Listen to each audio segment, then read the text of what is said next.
I have just got in my hand this luxury version of the OnePlus 6. It's made by a company called Hedoro, who have created this carbon fiber patterny sort of design on the phone and charging several £1,000s for it. It looks amazing, so I was really excited to get it in the studio and see what sort of shots I can get. So this phone is very dramatic looking, it's monochromatic of course, and we've got this really interesting pattern of the carbon that the company has managed to get on the phone. So I really wanted to kind of match that with a very dark, dramatic, high contrast look in the studio. So what you can see is I've created a set within my studio. This is really, really simple to do. This is just 3 pieces of black card, 1 as a base, and 2, I've created this corner wall. This is literally just the 2 of them propped up together and held in place on one side by a microphone and taped together with just a tiny little bit of masking tape on the back. Like, this is not an expensive setup, this does not take a long time, but the results can be really, really cool.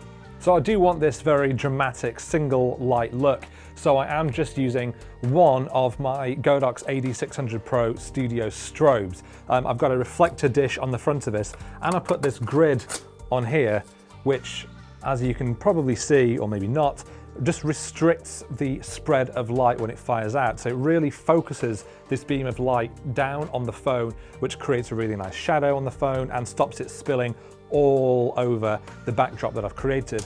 So you get this really nice dramatic look.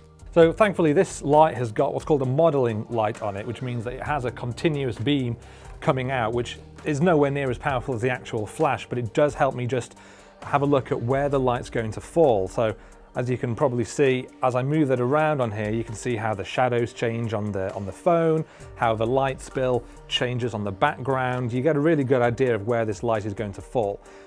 Just means that I can set up my shot very, very accurately at this point. So when I take a shot, I know that it's going to be looking exactly as I want it to. I actually quite like the way that the shadows are coming out there. I do want some light on this background here. If there's no light on it at all, this is going to just be a complete black background, which isn't going to look great. So we do want to have some light falling on there. So maybe about there.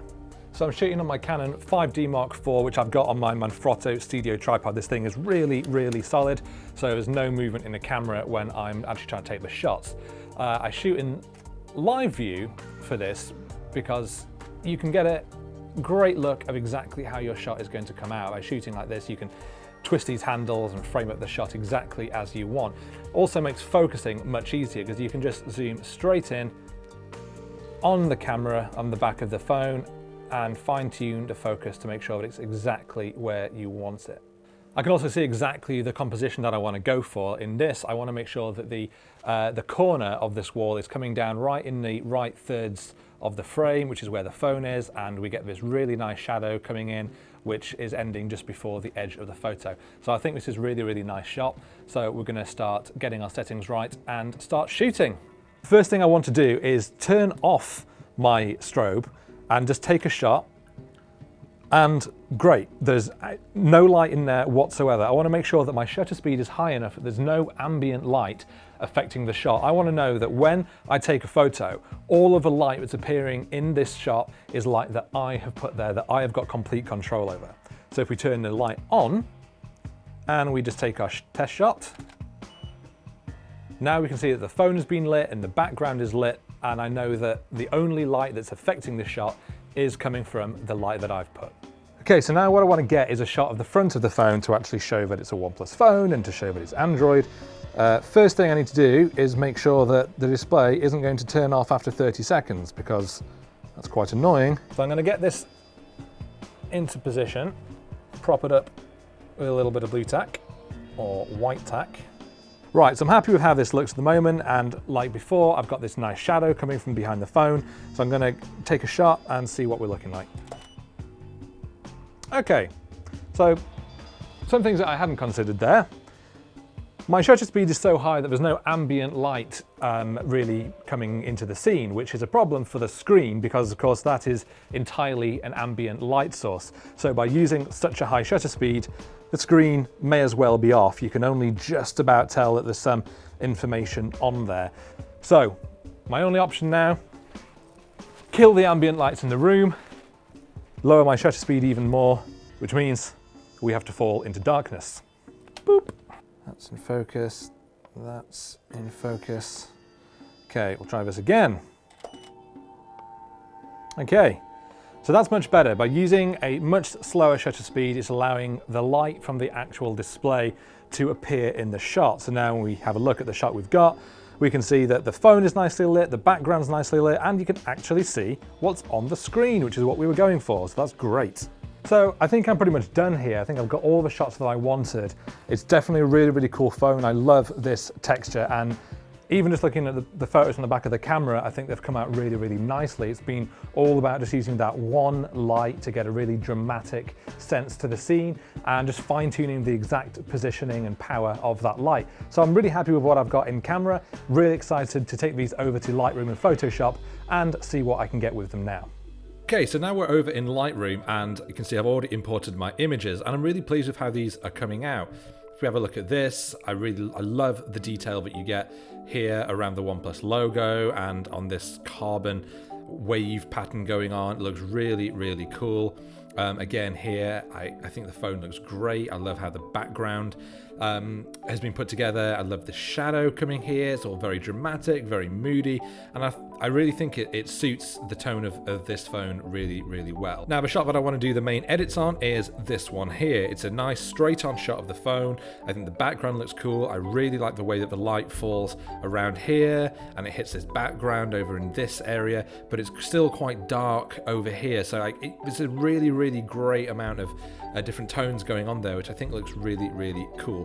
So I'm going to head firstly over into the develop module within Lightroom, and I'm just going to start playing around. First thing I've noticed that the light is a bit too bright up on this top left corner of the phone.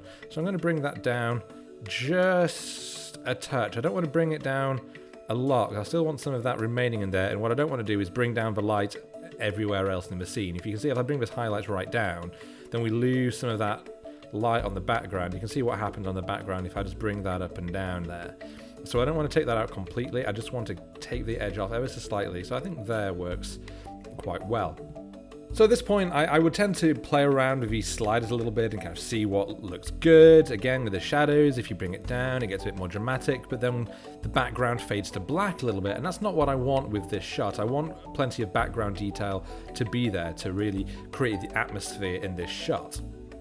But it is still going to be very high contrast, and it's very, very monochrome. There's no color in the phone. There is like a slight orangey yellow hue to it at the moment. That's just my white balance settings, but I'm going to change that as well. In fact, if we take the temperature of the white balance down a touch, then you'll see things start getting a bit more blue, which is much more accurate to both the phone and the background, which I like a lot. And we could try turning the saturation down too, but then it looks too black and white. It looks like I've just applied a black and white filter, whereas I do want some of the color tones to remain to give it that realism. I think about there looks great. Now we're just going to use the crop tool, and I'm just going to give it a bit of a straighten up. So cropping in, I want it nice and centered in the frame. I think about here looks good. Nice and in the middle, and just making sure when you look at this view that all the lines are nice and straight against the top and side edges of the phone. So it's going to apply that. And there we are, we're already getting to a good point, and that's largely because I spent the time in the studio crafting the shot, making sure that the light is falling exactly where I wanted it to. I wasn't just firing light anywhere and hoping to fix it in post. I really wanted to make sure that the shot looked exactly as I wanted it to when I took the photo. So my actual work I'm going to have to do here in Lightroom is going to be pretty minimal. Now, bringing the clarity up can really help boost a shot like this. This sort of texture that's on the phone can really be boosted, but if you go too high, then the background starts to have these artifacts and stuff which I really don't like. So instead, rather than bringing it up in the whole scene, I'm going to use I'm going to bring that back down just to about there, pretty much 0. I'm going to use an adjustment brush. That's this tool up here in the right. By bringing that up, I can then increase the clarity and just paint on the areas where I want that clarity to be. So I'm using, at the moment, a wide brush with quite a large feather around it. I'm going to bring that down a little bit. I'm going to turn the auto mask on, which should hopefully help it not, when I paint, it won't go anywhere else other than the phone. I can paint on over this area where I want this clarity to be. and it won't go over the edges onto the background, at least that's the hope. I don't want it to go too much around the camera unit because it'll start to look a little fake, and even now I think this effect is slightly overdone, so I am just going to bring that clarity down to maybe just about there, that 13 mark. Only a small amount, but if you turn that on and off, you can see that it does just help that effect pop out just a little bit. Okay, I'm now going to use another adjustment brush, and this time I'm going to set everything to 0, and I'm going to bring those highlights down just a little bit, and I'm going to paint just over this top corner because that corner still was a little bit too bright for me. I want to bring those tones to be a bit more even with the rest of the phone, but without affecting the rest of the scene. And by painting that on, as you can see, it brings it down, makes it blend much more naturally with the rest of the phone.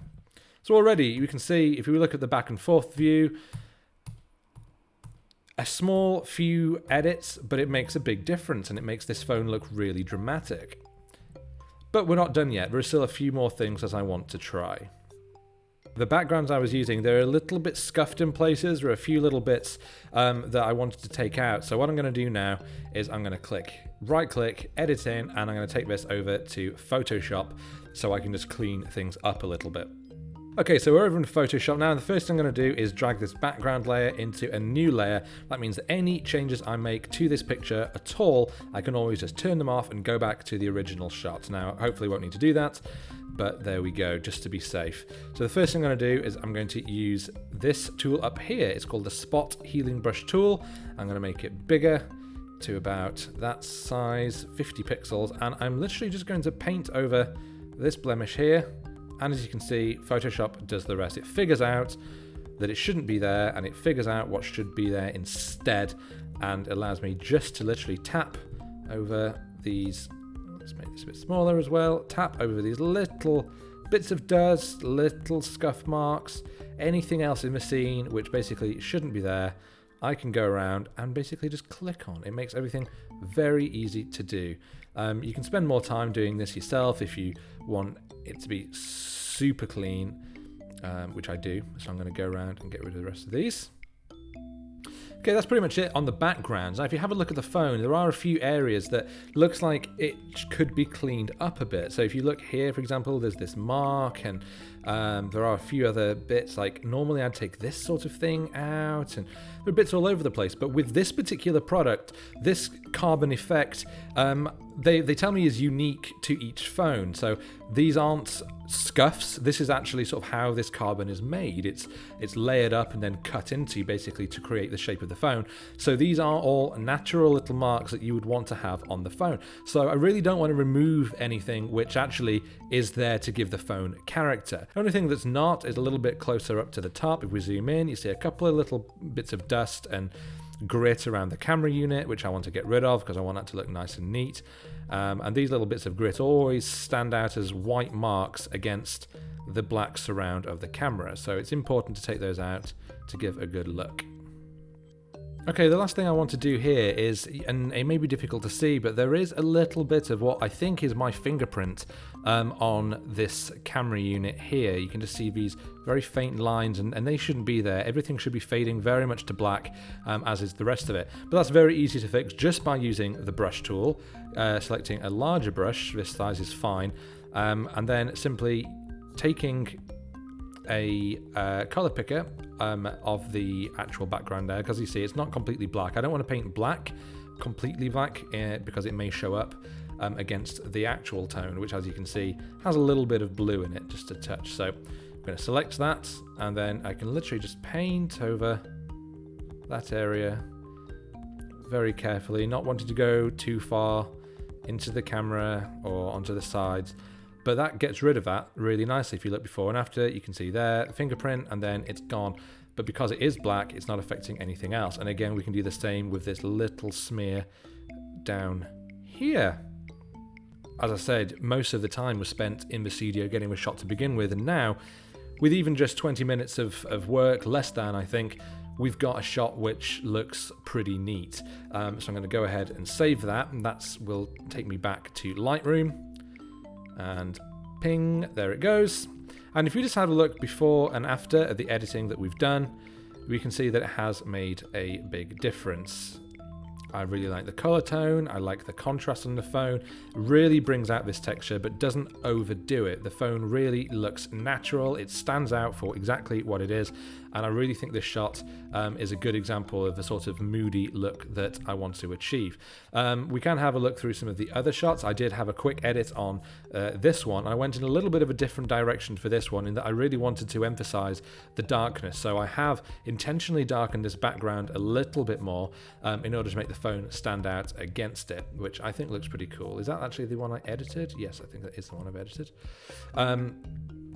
And again, I've brought the highlights up a touch to help the phone stand out, because with this one, if I had them too far down, and you can see the phone really sort of fades to nothing, it's not a good look that we want to get. So by bringing those up just a bit, you get a much nicer tone. Almost looks like it's been lit with this almost stage light spotlight, which of course it has, because it was just a single light, which is why we just get this nice light here in the background, and of course this strong shadow. I think that looks pretty cool. Again, I actually haven't fixed my white balance there. I'm going to bring that back down to get the nice cooler tone that we wanted and that we've got on the other shots. Now going back to the library view. So a couple of the other ones I really liked. I went in and did a close-up shot on the Hedoro branding on the side. This, again, I think is pretty cool. I've done some contrast work on here, a little bit of clarity, which again just helps boost that texture. You can see over in the sliders here, just plus 23 on the clarity. I brought the shadows up here because I think that actually brings the background out a little more and stops it looking like it's been shot against a black empty space. I think that gives a really, really nice look, and it's pin sharp on here on the Hedoro logo, which is great.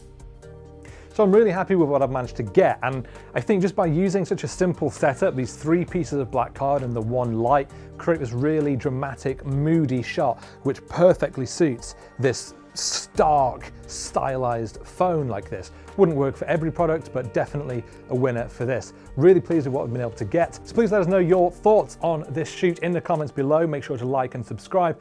And if there's any product that you'd like to see me take a crack at photographing that you've been having trouble with, do make sure to put that in as well.